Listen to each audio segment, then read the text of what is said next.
82 کی بات ہے، میں انڈیا گیا اکیلا،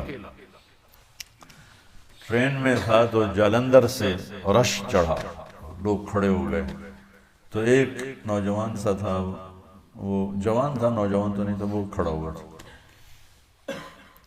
تو میں ایک سکھ کو دعوت دے رہا تھا،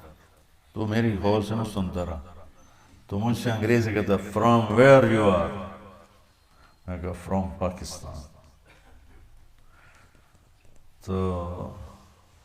پھر کہنے لگا فرام ویئر ان پاکستان، میں کہا ملتان، فرام ویئر ان ملتان، میں کہا وائی آر یو آسکنگ، کیوں پوچھ رہا ہوں، کہا I am from Multan, a small town Tulamba, جب تلمبا کہا تو میں ہنس پڑا، تو پھر اردو میں بولا ہنسے کیوں ہو، میں کہا آئی ایم فرام تلمبا، کہنے لگا آپ اپنی بولی بولیے،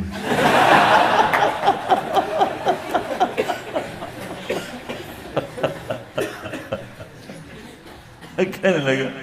اتنے تو ساڑی کوئی جاندہ ہی کوئی نہیں، آپ اپنی بولی بولیے، میں کہا بولیے، اس نے پیچھے اس کی بہن مجمع میں پھنسی کھڑی تھی، ایجنٹ عمر رسیدہ، اس نے اس کو جا کے بتایا کہ تلمبے کا ایک لڑکا بیٹھا ہوا، وہ تو آئی شیرنی کی طرح تھی بھی ایسی ہیوی ویٹ، اس نے ایک ادھر پھینکا، ایک تو ادھر پھینکا، ادھر پھینکا، جب میرے سامنے والی سیٹ پر 3 آدمی بیٹھے تھے تو 3 ہی کی وہ تھی، تو اس نے نا آگے ان کے بیچ میں جو گھسی، ایک نیچے گر گیا،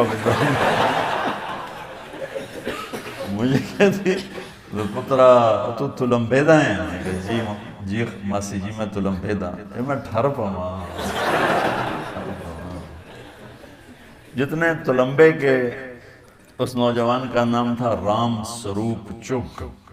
رام سروپ چک، مجھے آج تک یاد ہے، مجھے اب چیزیں یاد نہیں رہتی ہیں، مجھے آج تک یاد ہے، رام سروپ 86L سیٹلائٹ ٹاؤن، جو اس نے مجھے اپنا ایڈریس دیا تھا، مجھے نہیں زندہ ہے مر گیا، لیکن تلمبے کے ہندو سونی پت شفٹ ہوئے، اس سونی پت کے مسلمان وہاں تگا ایک قوم تھی بڑی، وہ تلمبا شفٹ ہوئے، کچھ اس میں راجپوت فیملیز بھی ہیں، کوئی یہ تگا فیملی، تو وہ بی بی جلندر سے جو شروع ہوئی ہے مجھ سے باتیں کرنا تلمبے کی، تو سونی پت تک وہ چپ نہیں ہوئی، امبالے گاڑی رکی تو میں نے وہ باہر چھاوڑی والا سیب بیچ رہا تھا، میں نے سیب لیے، تو میں نے کاٹ کے میں نے کہا ماسی کھاسو، کہ پترہ سی مسلیاں کو لوگ کھاندے نہیں، پر تو تلمبے دائیں، تیرے کو ضرور کھاس، تو وہ بڑی مالدار فیملی تھی، انہوں نے مجھے جو حویلی بتائی وہ تلمبے کی ایک اینٹیک حویلیوں میں تھی، تو کہنے لگی میرے باپو حویلی پوری کی تھی تو ملک بن گیا،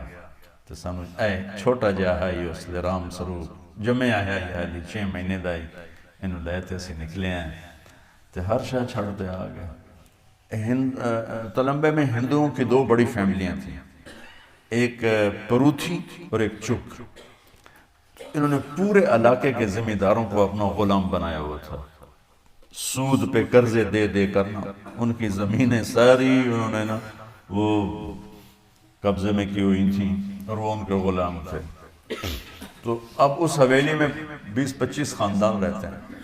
اور وہ اکیلے اس کے مالک تھے اس وقت، کہنے لگی میرے باپو ایتھے آکے مرن تائیں جتی نہ پائی، کہ جتی پاؤنی ہے تو تلمبے دی پاؤنی نہیں تو پاؤنی نہیں، ایک تلمبے کا حقہ، ایک کھسا، یہ مشہور تھا، تو اس لیے وہ اسی جوتے کے چکر میں ننگے پاؤں ہی مر گیا باپ ہمارا۔